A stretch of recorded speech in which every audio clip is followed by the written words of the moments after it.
Hello everyone, આજે આપણે બનાવવાના છે ચણાના લોટના પુડલા, જે મોસ્ટલી ગ્રીન આઇટમ્સથી ભરપૂર રહેશે. તો સૌથી પહેલાં મેં એની માટે ચણાનો લોટ લીધો છે, એને સીવ થ્રુ ચાળી લીધો છે અને તેની અંદર ભરપૂર માત્રામાં ગ્રીન ચીલી એડ કર્યા છે. જે મોળા છે, મોળા મરચાં જે બજારમાં મળે છે તેનો મેં ઉપયોગ કર્યો છે. ભરપૂર માત્રામાં મરચાં, કેમ કે મને અને મારા બાને મરચાંવાળી વસ્તુ ज़्यादा पसंद है. અને ઘણા બધા ધનિયા, કોથમરીનો પણ ખૂબ ઉપયોગ કર્યો છે મેં અહીંયા, કેમ કે અમારે ગ્રીન પરોઠા જોતા હતા, પુડલા જોતા હતા એટલા માટે.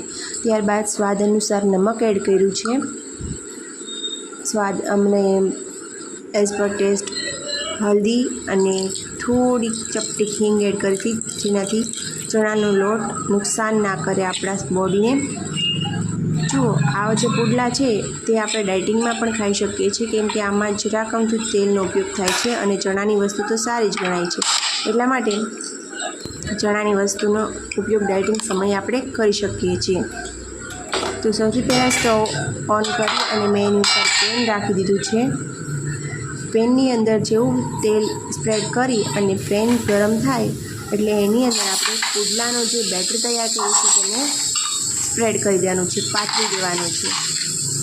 વાવ, લુકિંગ સો બ્યુટીફુલ.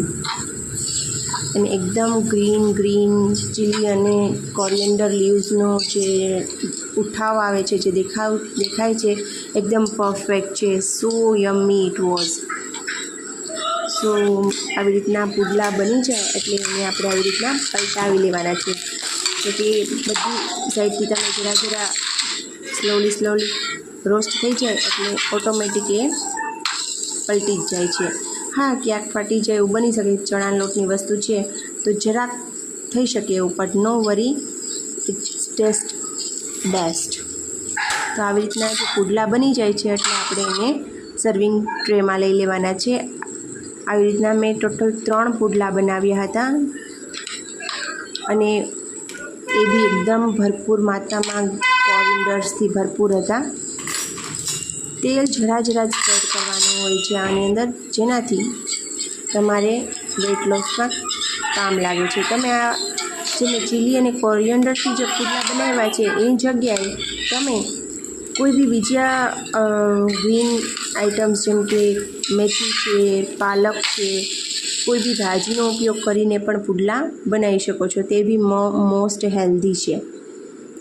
બહુ જ સરસ રીતે તમે આવી રીતના બનાવી શકો છો પુડલા. અને ચણાની લોટની અંદર કોઈ બી વસ્તુ મિક્સ થાય, ઓનિયનના બી તમે પુડલા બનાવી શકો છો, લીલા લસણના પણ પુડલા બનાવી શકો છો. તો પુડલામાં તો તમે જેટલી વેરાયટી મૂકો એટલી ઓછી છે, એને બધા બને છે બી બહુ જ ટેસ્ટી. તો આવી રીતના મેં 1 બાય 1 પુડલા તૈયાર કરી લીધા. આ તમે ગમે તે વસ્તુ સાથે સર્વ કરી શકો છો, જેમ કે ગ્રીન ચીલી છે, અથવા તો તમે ચા સાથે પણ પુડલાનો આનંદ લઈ શકો છો. તો પુડલા ઇઝ સો યમ્મી. અમે લોકોએ તો ઘણા સમય પછી પુડલા બનાવ્યા, પણ સાચે જ બહુ જ મજા આવી પુડલા ખાવાની. અને લક બાય ચાન્સ એક પણ પુડલું એકદમ બળ્યું ને પરફેક્ટ ડિઝાઇન સાથે આવ્યું. So it's looks so yummy and delicious. Little bit coriander add કરી. આ રાતનો સમય હતો એટલે ચટણી કે કંઈ જરૂર ના લાગી, એટલે અમે લોકોએ ઓનલી પુડલા સર્વ કર્યા. અને મેં તો છે ને પુડલાની સાથે ચા પણ પીધી. So it's so yummy and so tasty. તમે પણ ટ્રાય કરજો પુડલા અને તમે બી એન્જોય કરજો. Thank you.